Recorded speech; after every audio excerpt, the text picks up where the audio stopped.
அன்பு நேயர்களுக்கு வணக்கம். பாக்கியலட்சுமி சீரியலில் 13ஆம் தேதி ஜூன் மாதம் 2025 என்ன நடந்திருக்குன்னு ஒரு ரிவ்யூ பார்ப்போம். இப்போ இந்த அம்மா கேட்டாங்க, 2 பேரும் கேட்டு உண்மையை சொல்லு, நீ வீட்டில் சொல்லிட்டு தான் வந்தியா அப்படின்னு சொல்லிட்டு கேட்கும் பொழுது, இல்லை நான் சொல்லாமல் தான் இல்லை சொல்லிட்டு தான் வந்தேன் அப்படின்னு இந்த பொண்ணு சொல்லுது. நீ சொல்லிட்டு வந்திருந்தேன்னா எப்படி சம்மந்தி ஃபோனை பண்ணி கேட்டார், நீ எங்கே போயிருக்கேன்னு தெரியலன்னு. இல்லை நான் அவருக்கு ஃபோன் பண்ணேன் கிடைக்கல, அவங்க 2 பேருக்கும் நாட் ரீச்சபிளாக இருந்துச்சு அப்படின்னு சொல்லிடுச்சு. உடனே அவங்க அம்மா இருந்துட்டு தனியாக வா அப்படின்னு கூப்பிட்றாங்க. என்னம்மா என்னை திட்ட போறியா? அப்படிலாம் இல்லை, இன்னும் 2 நாள் நீங்கள் இருக்கணுன்னா சொல்லி நான் வேணா அவன் சம்மந்திட்ட பேசுகிறேன் அப்படிங்கிறாங்க அவங்க. இல்லைம்மா நான் போகிறேன் அப்படின்னு சொல்லிட்டு உடனே நம்ம குடும்பமாக போய் அவங்ககிட்ட மன்னிப்பு கேட்டு விட்டுட்டு வரணும் அப்படிங்கிறாங்க பாட்டி. எதுக்கு மன்னிப்பு கேட்கணும் அப்படின்னு இந்த பிள்ளை சொல்லுது. எதுக்கு மன்னிப்பு கேட்கணும் எனக்கும் தெரியலை. அவர் மொத்தமாக குடும்பமாக போகிறாங்க. அங்கே அவங்களே நிதிஷ் சந்திரிகாவா அப்படின்னு இவர் கூப்பிட்றாரு. வந்தோடனே எப்படி இருக்கீன்னு குசலம்லாம் விசாரிச்சுட்டு உடனே இப்படி நீ சொல்லாமல் கொள்ளாமல் போகலாமா, நீ வீட்டுக்கு போகிறதுனா நாங்கள் வேண்டாம் நான் சொல்லிடுவோம், ஏன் சொல்லாமல் போனேன். இல்லை நான் சொன்னேன், நான் ஃபோன் பண்ணி எடுக்கல, நாட் ரீச்சபிளாக இருந்திருக்கும், இல்லை இது ப்ராப்ளமாக இருந்திருக்கும், நெட்ஒர்க் ப்ராப்ளமாக இருந்திருக்கும் அப்படிங்கிறாங்க.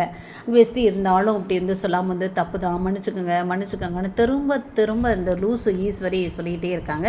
இந்த சந்திரிகா வாய் இருக்க மாட்டாமல் எனக்கு ஒரு சந்தேகம், நீங்கள் 2 பேரும் ஒன்றா இருக்கீங்களே, எப்படி டிவோர்ஸ் ஆயிடுச்சுல அப்படின்னு கேட்க உடனே அதனால் என்ன டிவோர்ஸ் பண்ணது இது பாக்கியாவை மட்டும்தான், ஏன் பிள்ளைகளும் எங்கள் அம்மா கூடயே நான் இருக்கிறேன், அதனால் அவங்கள பார்க்க வரேன் அப்படின்னு சொல்லிட்டு. இல்லை பரவாயில்ல ரொம்ப மெச்சூர்டாக இருக்கீங்க அப்படின்னு அந்த அம்மா நக்களை நையாண்டியா சொல்லுது. ஒரே வீட்டில் இருக்கீங்களா?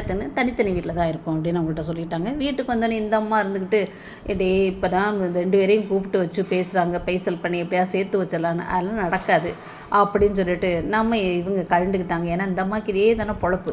அப்புறம் அங்கே பார்த்தீங்கன்னாக்கும் அடுத்து என்ன பண்ணலாம், எப்படி ப்ரொமோட் பண்ணலான்னு ஏதோ பெரிய ஐடியாவெல்லாம் பண்ணி பாட்டு கேட்டுன்னு ஏதோ கூத்து பண்ணிகிட்டு இருக்காங்க நம்ம பாக்கியா.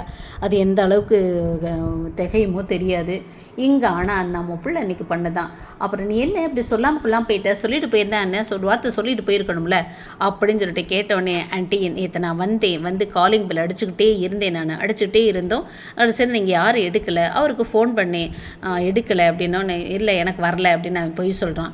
உடனே எப்படி வீட்டில் இல்லை, அவருடைய கார் இருந்துச்சு, வீட்டில் தான் இருந்திருப்பீங்கன்னு நினச்சி தான் நான் பண்ணினேன் அப்படின்னு இந்த பொண்ணு சொல்லுது. உடனே அப்புறம் எதுக்கு அவங்களாம் பேரண்ட் டீச்சர்ஸ் மீட்டிங் வர மாதிரி இப்படி மன்னிப்பு கேட்குறாங்களே, இதெல்லாம் தேவையா அப்படின்னு கேட்டோடனே, உண்மை தெரிஞ்சிருந்தா அப்படி கேட்டிருக்க மாட்டாங்க. நான் இவ்வளோ நேரம் நின்னேன், எதுக்காக நீ உடனே போயிடுவியா, அதுக்காக நான் வெளியிலே நின்றுட்டு இருக்கணுமா, வெளியிலே இங்கேயே நிற்பேன் நான் இப்படியே நைட்டு ஃபுல்லாக இருக்கணும் நீங்கள் எதிர்பார்க்குறீங்களா அப்படின்னு நம்ம பிள்ளை நல்ல செம கேள்வி கேட்டுட்டு உள்ளே போயிடுச்சு. இப்படி தான் இருக்கணும் இந்த பிள்ளைன்னு. உடனே ஐயோ நம்ம பிள்ளைய எப்படிலாம் பழக்கத்துலேருந்து இது பண்ணி வந்திருக்கோம், என்ன ஆக போகிறானோன்னு. கெட்டது நினச்சா கெட்டது தான் நடக்கும், போங்கடா.